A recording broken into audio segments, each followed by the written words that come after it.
तेबे दर्शक बंधु पुणी चर्चार विवादीय अभिनेत्री रानी पंडाकर आउ एक बयान एथर कहते अनुभव महांतीकर छुआर माँ हे रानी पंडा।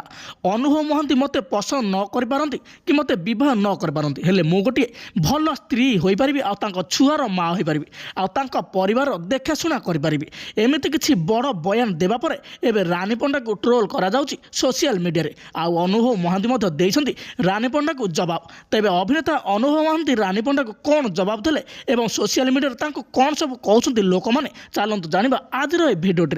आ भिडियोटी देखा पूर्व जदि आपण मैंने एपर्यंत आम चैनल को सब्सक्राइब कर पाखे आसुवा बेल आइकन टी दबा ना तेज आज ही गोटे सब्सक्राइब कर पाखे आसुवा बेल आइकन टी दबाई दिंतु यही नुआ नुआ ओडिया सिनेमा एवं सीरियल दुनिया विषय में आहरी अधिक जानापी।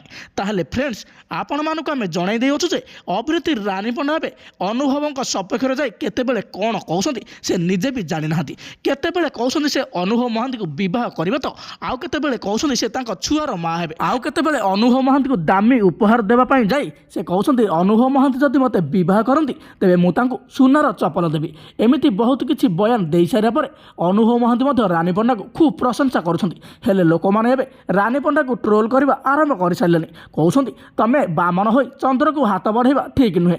एमिति किछि बड़ बड़ बयान देवा पर एबे सोशल मीडिया रे रानी पंडाकर बहुत किछि वीडियो भाइराल होछि अनुभव को नै। तेबे आपण मानक मतरे रानी पंडा जो बयान देउछन्ती यह ठीक कि नहीं आमको निश्चित भाव कमेंट माध्यम जणाइबे।